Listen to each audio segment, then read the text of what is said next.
Ma'am, do you share the sentiments of many na eto na yung, kasi nabanggit din to ni Senator Ping over the weekend that this is the lowest of lows of recent, at least recent history ng Senate as an institution. Sinabi ko rin yon pagkatapos ng mga pangyayari nung nakaraang linggo at yung 2 weeks ago, pati sa privilege speech ko na this is really the lowest na inabot ng Senado.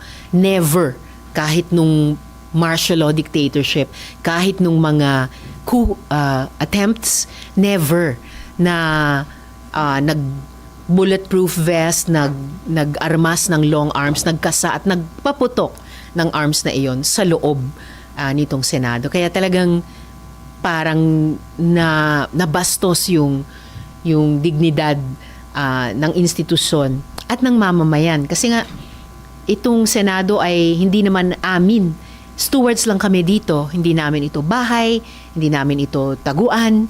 Ito ay Senado ng mamamayan.